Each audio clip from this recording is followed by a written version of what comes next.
back. Well, it's not just the French who face strikes this month. Both Italy and Germany have faced transport strikes, which caused misery to millions. 2 weeks ago, the entire Italian transport network was hit by strikes, bringing chaos to trains, buses and aeroplane routes. And then, when German train staff walked out just last week demanding better pay and conditions, it brought Germany's entire freight railway to a standstill. The strikes have caused a conundrum for governments. That's because negotiations with labour unions leading strikes must follow parameters set by the European Parliament in Brussels. Well, we're joined again by our guest in Brussels, Antonio Miseroli, Chief Policy Analyst and Director of Studies at the European Policy Centre. And joining us just now, our guest in Paris, Anne Elisabeth Moutet, who's a French journalist and political commentator. Ms. Moutet, if I could start off with you in the second half. 3 major Western powers have had recent transport strikes. Is the problem maybe in restrictions these countries are bound to by being members of the EU?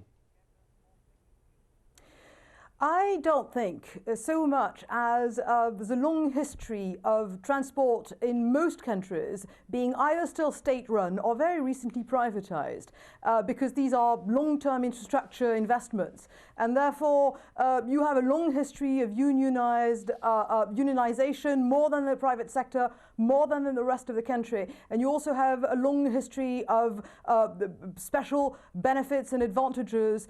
In France, these were directly inherited from the 1920s and 1930s. And so you're basically going against a fortress and a change in habits of people who, at least certainly in the French example, but probably in Italy and Germany as well, are very conscious that they are providing a public service, that they are providing it very competently, and therefore who've got much more purchase for industrial action that they would have in other areas. Mr. Miseroli, from the EU perspective, how crucial is it for European productivity in the long term that presidents like Nicolas Sarkozy push through the reforms on the table? Well, rather than productivity, what is at stake here is the long-term sustainability of pension systems, and that applies equally to all the countries that you have mentioned. And of course, in order to change the current rules that put a heavy toll on public finances in all these countries, it is probably necessary to act now and to act decisively. Now, the political systems in the 3 countries are very different. The French system in this particular respect is much more decision-prone. But of course, what happens in France when a president or a government decided to act, and that was also something that happened in the past, in 1997 and again a few years ago, what happens is that there is a huge reaction, especially on the part of the unions, and you have these phenomenal disruptions of public life. It is interesting to note, however, that as compared to a number of years ago, in France and Italy, the overall effect, despite the media coverage these days, is much less important than it was in the past, whereas in Germany, on the contrary, the impact is much bigger. So it is interesting to see there are different trends, but basically this is about pensions, pensions, pensions. Ms. Moutet, particularly looking at France again, why do you think Nicolas Sarkozy has seemed a bit disconnected, maybe a bit aloof? Is he waiting for the right time to step in? Oh, yes. He knew that this was basically make or break for his presidency. He remembers that in 1995 there were 2 months of strike which basically broke the will of Jacques Chirac to bring in any new reforms for the 12 years following that. And he knows that this had to be a success, and he picked his fight. The pension reform is actually necessary across the board in France. There have been a number of solutions brought, but he decided to pick a fight with the one issue that could be made to be seen by the majority of the French as an exception to the principle of equality. And also, he decided that at the same time, he was not going to go and be very aggressive. And earlier today, your correspondent said that in the end, each party would keep face. And I think Sarkozy is perfectly aware that he wants to win this one, but he doesn't want to crush the union leaders, and he doesn't want to crush the workers because he doesn't think it's going to work in terms of a climate to bring in more reforms afterwards. Mr. Miseroli had mentioned pensions, but Ms. Moutet, even teachers, printing firms, newspapers, university students, they're striking. Have we seen the sort of broadness of all the different fields reached, or do you think others could still join in? We had a day of action, or industrial inaction, if you want to call it that, in the public sector again on Tuesday. That was not supposed to lead on to a general strike of any kind. And then you've got several things that coalesce at the same time. There have been possibly 40 education reforms in France in the past 50 years, sorry. And every single one of those education reforms has been bitterly contested. This is not something that impacts anybody else than the students and the teachers to some extent. And again, the population is just sort of thinking, oh, the students are on strike again, who cares?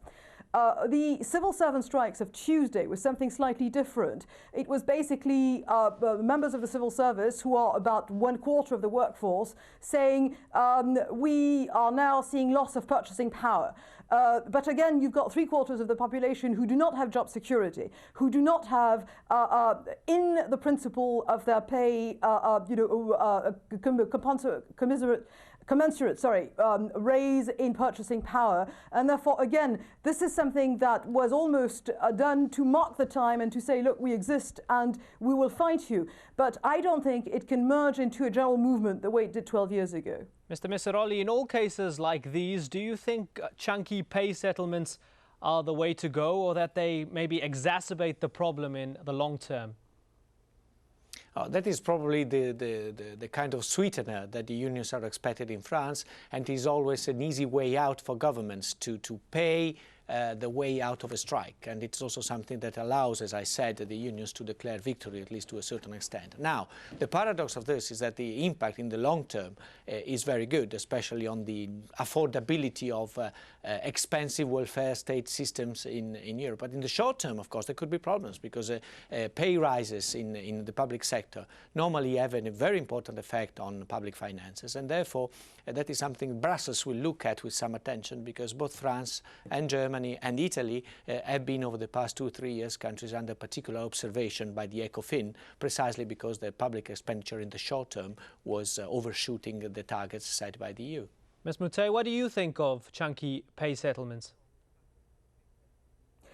I think in this specific instance, because the calculation system does mean that people can lose up to 20–25% of their pension, they are necessary in the short term, because otherwise it's impossible to ease the reform into this. But by and large, as long as Sarkozy and the government stay on the principle that the length of time to be eligible for a pension is now the same across the board, and the system has changed, I would say that it's even middle term, it's going to be a great advantage. Also, it's very important that the principle that reform is possible starts, because this is only the beginning of a series of reforms that Sarkozy promised.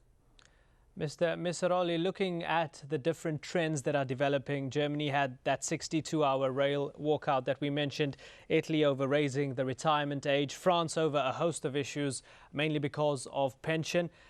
Looking at the big picture, do you foresee more to come?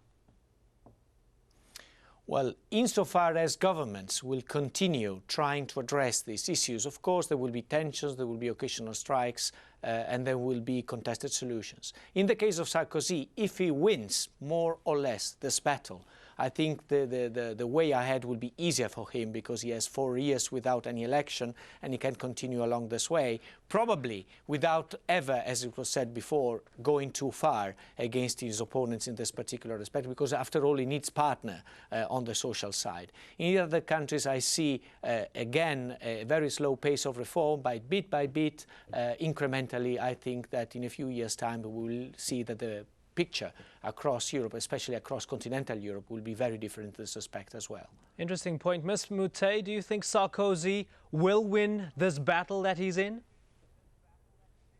Oh yes, I think he has no choice. He's determined. He certainly doesn't want, again, to have the fate of the previous president and previous government in terms of inaction.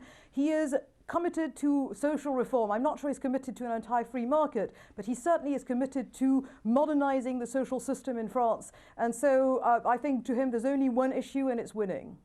And you believe that this is good for Europe in the future, in the long term?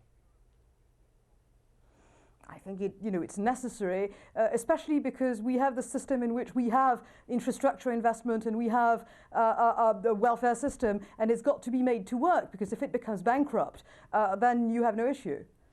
All right, Anne-Elisabeth Moutet, political commentator in Paris, thank you very much for sharing your thoughts with us, as well as Antonio Miseroli in Brussels, Director of Studies at the European Policy Centre. And a little bit earlier on, we also had Hélène Bonneau, Director of International Affairs at the CGT Union, and Laurent Triboulet, a spokesperson for the Committee of Stop La Grève. Thank you very much for all your thoughts, and thank you so much, the viewer, for joining us here on this edition of Inside Story. We welcome your comments and suggestions.